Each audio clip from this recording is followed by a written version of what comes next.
Sawyer Robertson is staying in Waco. Tennessee flirted, but they struck out swinging. So Sawyer Robertson's here. He needs a few more weapons, though. Like, this is still a sturdy offense as it's constructed right now. But I've said it throughout the last few weeks and months, and it's become clear in the offers that Baylor sent out in the transfer portal in this window. They're looking to beef up at receiver a little bit. They've already brought in Kobe Prentice from Alabama in the first portal window, kind of that winter portal window. And now in the spring, they've sent out a couple of feelers already. Keelan Marion, right? The All-American kick returner from BYU. Trayshawn Hurry, also getting some love, and one who I think is probably a little bit more likely than Keelan Marion.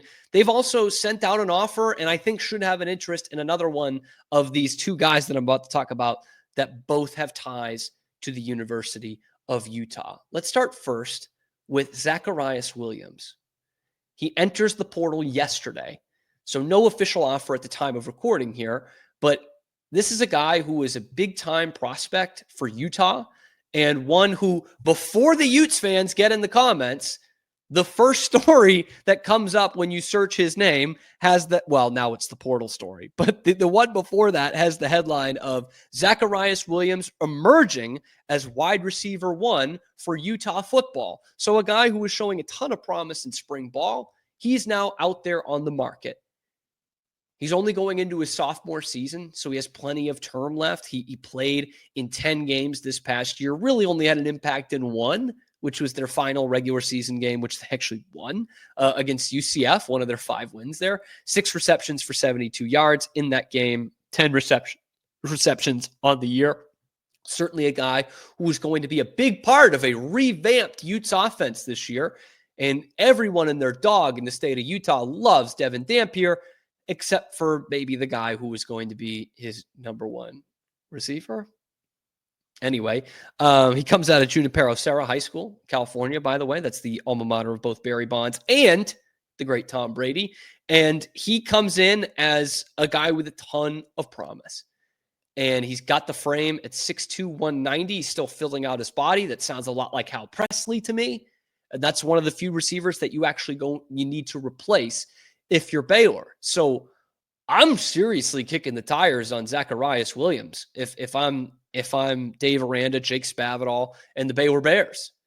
Sawyer Robertson, if he wants to reach out as well, right? Like that combo of Williams on one side and Josh Cameron being on the other and taking a ton of the pressure off you with Ashtyn Hawkins working in the slot, that's a heck of a matchup there.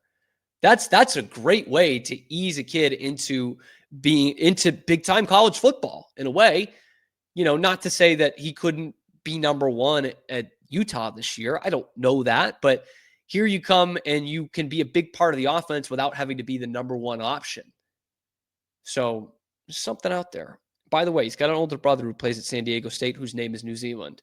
So talk about an all-name team. New Zealand Williams. Zacharias could be carrying on that to Baylor as well. But they also sent out an offer on Tuesday, and that is to McNeese receiver Jer'Michael Carter, who's actually scheduled a visit as well. He does have another Big 12 visit, and that's to the University of Utah. Okay, these things might be coming together here, if you're catching my drift. They announced the other day that Jer'Michael Carter was going to be making a visit to Utah, and the next day, Zacharyus Williams goes into the transfer portal. In the midst of this, by the way, to link another Big 12 team back in here, in the midst of this, they struck out trying to get a visit from Micah Hudson, who is now back at Texas Tech. There's a ton of movement here, But Jer'Michael Carter will also be making a visit to Baylor. He's another guy with a couple of years of eligibility. He's got 2 years left, coming from McNeese.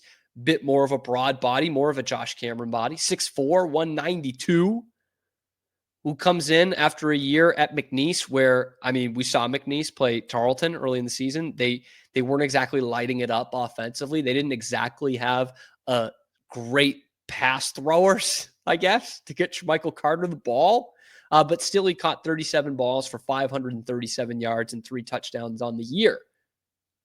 If you just place those numbers In the Big 12, which is a better conference, but with also a much better quarterback in Sawyer Robertson, he's your third leading receiver last year. Automatically at 537 yards, only 30 behind Ashtyn Hawkins, who was your number 2 receiver. And oh, by the way, if I haven't mentioned this already, you're bringing your top 2 receivers back. And Michael Trigg. So you want to come in and be a part of this Jake Spavital offense, not the new offense they have at Utah. Sawyer Robertson throwing you the ball instead of Devin Dampier. I think I know what option's the best. Okay? Zacharyus Williams might have already noticed that. But Jer'Michael Carter will also be visiting Baylor as well as Utah. And if it's him or Trayshawn Hurry, like I think Baylor's going to be in a good spot no matter who they get at the receiver position out of the portal. Because I do still like Kobe Prentice working in as one of the slot guys as well. But if you can line up with someone like Carter or Williams, and then 2 slot guys, which Jake Spavital will definitely employ, of Ashtyn Hawkins, Kobe Prentice, and then Josh Cameron, how are you going to stop that offense? How are you going to stop that team? With Sawyer Robertson delivering them the ball, and oh yeah, maybe the best running back in the Big 12 this year, the best in between the tackles running back this year in Bryson Washington. And honestly, maybe another top 5 running back in the Big 12 in Dawson Pendergrass. Like that is the makings of a legit frightening offense. It's pretty good right now. It's pretty good already. But you add one of these 2 guys to it. Golly, man. That's scary. That's keeping defensive coordinators up at night. And if you're buying into the Utah Kool-Aid, because I know a lot of Utah fans who have kind of come back, fired shots back at why they are the odds-on favorite to win the Big 12, or at least tied for that. If you believe in all of that, the improvements that Utah has made from the 2024 season where they had some big-time injuries into 2025, if you believe all that, and Baylor's able to take one guy from them, whether it's Zacharyus Williams or Jer'Michael Carter, who they really want, then that is a big step towards being at the top of this conference, taking a big-time key piece away from a contender. I said it in the first segment. If something like this happens after the Sawyer Robertson momentum, after keeping some of the key pieces that have been offered a ton of money to go elsewhere, that's when you start to feel special coming along this season. And if you're taking one out from under the nose of a Big 12 contender, I'll put that in air quotes, contender.